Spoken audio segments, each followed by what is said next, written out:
వాళ్ళ ఒపీనియన్ ప్రకారం పోతున్నాడు. ఆ కమిటీ కూడా మేడిగడ్డ దగ్గర బ్యారేజ్ కట్టొద్దు అని స్పష్టంగా ఇచ్చిండ్రు. దెన్ వీళ్ళు ఏమన్నారు,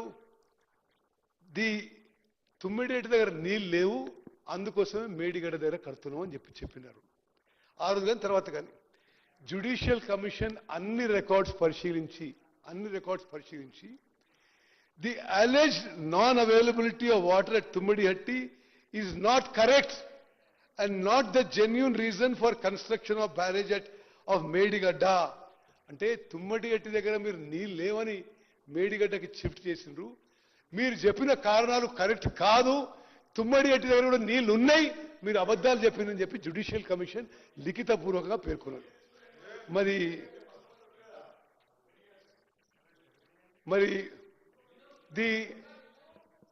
the decision of this is I am reading exactly the Judicial Commission report. The decision of construction of barrage at Medigadda and also at Annaram and Sundilla is solely of the then Chief Minister. In the Judicial Commission Vakya. Then second is that to inquire into the manner of award and execution of contract, including but not limited to deviations in the contract and following strict financial discipline in execution of such contract. Contract paddhati, tendering process, WAPCOS తో ఉన్న మరి DPR తీసుకున్న విషయం, అన్ని విషయాల్లో all norms have been violated అని చెప్పి judicial commission పేర్కొంది. అదేవిధంగా అసలు టెండర్ పద్ధతే ఈ కాళేశ్వరం ఇరిగేషన్ కార్పొరేషన్ పెట్టిన తర్వాత అసలు మీరు ఫాలో అయిన టోటల్ ప్రొసీజర్ ఇల్లీగల్ అని చెప్పడం జరిగింది. ఒక ఇల్లీగల్ ప్రొసీజర్ ఫాలో చేస్తూ 1,00,000 కోట్లు ఖర్చు పెట్టి, ఆ 1,00,000 కోట్లు ఖర్చు పెట్టిన తర్వాత బ్యారేజ్ కూలిపోయి, మరి ప్రభుత్వం ఏం చేయాలో అధ్యక్ష, మరి సభ్యులందరూ కూడా ఈ విషయాల్లో వారి అభిప్రాయం తెలియాలని మనం చేస్తున్నాం. అదేవిధంగా revise estimates 1, revise estimates 2 project cost పెంచుకుంటూ పోయిన. ప్రాణహిత చేవెళ్ల దగ్గర ప్రాజెక్ట్ కట్టి ఉంటే ఎప్పుడో 38,500 కోట్లతో ప్రాజెక్టు పూర్తయి, ప్రాణహిత నుంచి చేవెళ్ల వరకు 16.5 లక్షల ఎకరాలకు నీళ్లొచ్చి ఒక 60,000 కోట్లు ఇప్పటి వరకే సేవ్ అయిపోయి, ఆ సొమ్ముతో పాలమూరు రంగారెడ్డి, కల్వకుర్తి, నెట్టెంపాడు, భీమా, ఎస్ఎల్బిసి, డిండి, దేవాదుల, సీతారాం సాగర్ ఈ ప్రాజెక్టులు అన్నీ కూడా ఆ అమౌంట్లో పూర్తయ్యాయి అధ్యక్ష. మరి ఆ విధంగా కాకుండా అమూల్యమైన ప్రజా సొమ్ముని ఈ విధంగా దుర్వినియోగం జరిగింది. అదేవిధంగా to enquire into the negligence and లకూనా in operation and maintenance of 3 barrages by the agencies concern and the department, thereby leading to major damage to the structure. ఇది జ్యుడిషియల్ కమిషన్ రిపోర్ట్ లో there is absolutely no operation and maintenance of 3 barrages. There is no O&M manual even అని ఇది supreme court judge గారు observe చేసిన విషయం. జరిగిన విషయం ఏంటంటే వీళ్ళు ఇనాగ్రేట్ చేయగానే ఆ తర్వాత ఆ బ్యారేజీల కింద నుంచి లీక్ మొదలైంది. అప్పటి నుంచే ఆ ఇంజనీర్లే మొత్తుకుంటున్నారు ఈ నీళ్లు తీసేసి రిపేర్ చేయాలని. వాళ్ళకి నీళ్లు తీసేసే స్వేచ్ఛ కూడా అప్పుడున్న అధికారంలో ఉన్న మరి అప్పుడున్న ముఖ్యమంత్రి గారు, ఇరిగేషన్ మంత్రి గారు అలౌ చేయకుండా ఆ నీళ్లు అట్లనే స్టోరేజ్ పెట్టిండ్రు. ఆ రాంగ్ ప్రొసీజర్స్ తో ఆ బ్యారేజ్ కొలాప్స్ అయిపోయింది. దెన్ ఆల్సో ఇది judicial commission words, it is held that there are defects in designs, there are defects in drawings, defects in construction and defects in quality control. In fact, in the manner the construction work of these 3 barrages taken up and done, there appear to have no scope to check and ensure quality control. Ade vidhanga aneka procedural issues lo kuda judicial commission has pointed out. Mari project complete kaakamunde completion certificate ichesindru. Ade vidhanga project complete kaakamunde bank guarantee ichesindru. Ade vidhanga no justification for revised estimates, then no justification for extension of time. ఇవన్నిట్లో కూడా procedures మరి violate చేసి కాంట్రాక్టర్లకి మేలు చేసే విధంగా ఆనాటి ప్రభుత్వం, ఆనాటి పెద్ద మనుషులు వివరించారని చెప్పి జ్యుడిషియల్ కమిషన్ రిపోర్ట్లో స్పష్టంగా పేర్కొన్నారు.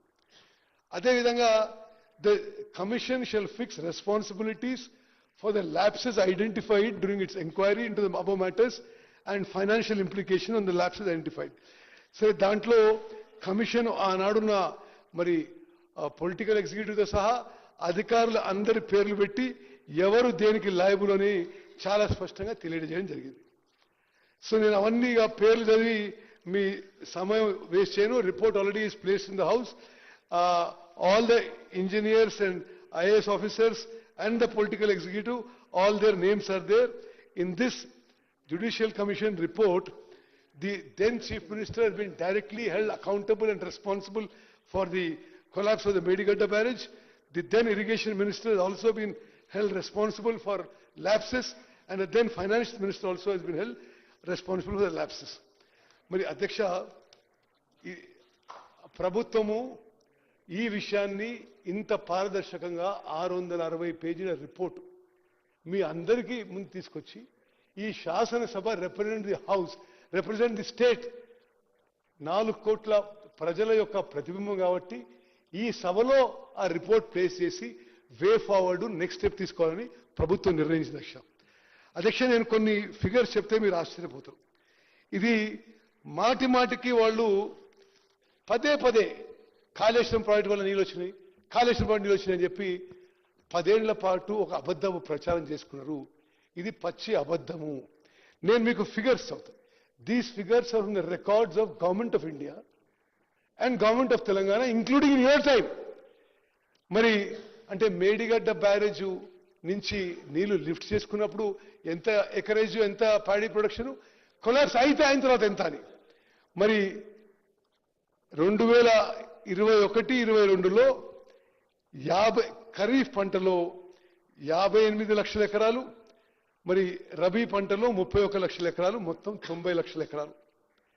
అదేవిధంగా 2022-23లో 115 లక్షల ఎకరాలు, 2023-24లో 115 లక్షల ఎకరాలు. మరి మేము అధికారంలో వచ్చిన తర్వాత మేడిగడ్డ, సుందిల్ల, అన్నారం బ్యారేజ్ నుంచి ఒక్క చుక్క నీళ్లు ఉపయోగించకుండా మా హయాంలో ఖరీఫ్ అండ్ యాసంగి కలిపి 121 లక్షల ఎకరాలులో వరి వండిందని చెప్పి మేము చాలా సంతృప్తితో, సాటిస్ఫాక్షన్తో మనం చేస్తాం. అదేవిధంగా అధ్యక్ష, amount of paddy production before Medigadda collapse, Medigadda నుంచి మేము నీళ్ళు తీసుకొచ్చి మరి అక్కడి నుంచి ఇక్కడ మొత్తం కాళేశ్వరం నీళ్ళు నింపేస్తామని చెప్పారు. మరి మేడిగడ్డ కూలిపోయి మేడిగడ్డ, అన్నారం, సుందిల్ల నిరుపయోగంగా 20 నెలల నుంచి ఉన్నాయి. మరి నిరుపయోగంగా ఉండంగా ఎంత వరి వండిందో నేను లెక్కలు చెప్తున్నా.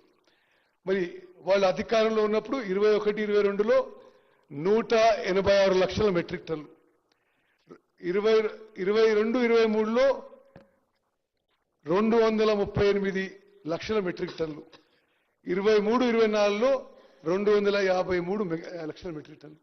మేడిగడ్డ బ్యారేజ్ కూలిపోయిన తర్వాత మేడిగడ్డ, అన్నారం, సుందిల నుంచి ఒక్క చుక్క నీళ్లు ఉపయోగించకుండా మా ప్రభుత్వ హయాంలో ఖరీఫ్ అండ్ యాసంగి కలిపి ఈ రాష్ట్రంలో వరి వండించింది 261 లక్షల మెట్రిక్ టన్నుల వరి ధాన్యం.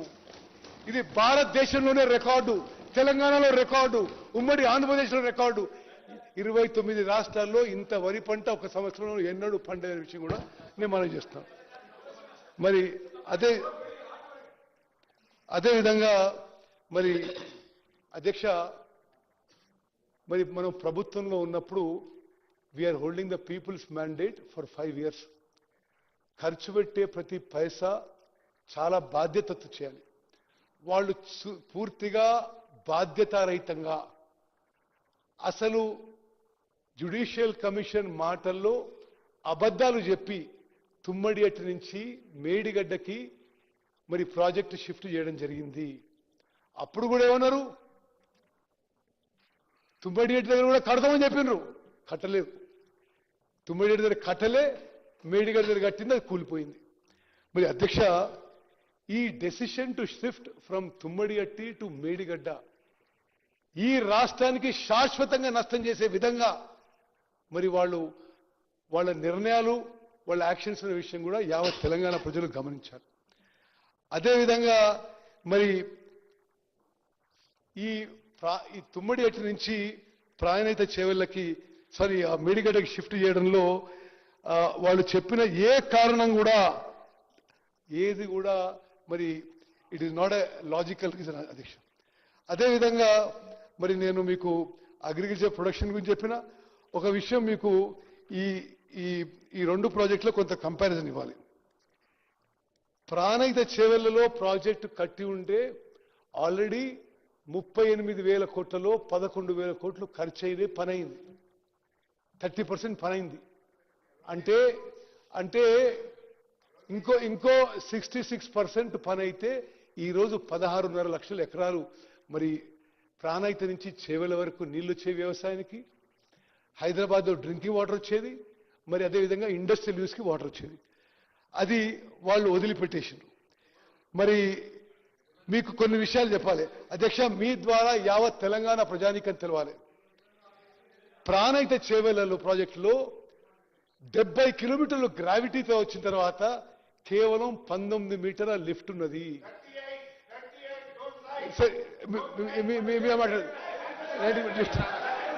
అదేవిధంగా కాళేశ్వరం ప్రాజెక్టులో హరీష్ రావు గారు మీరు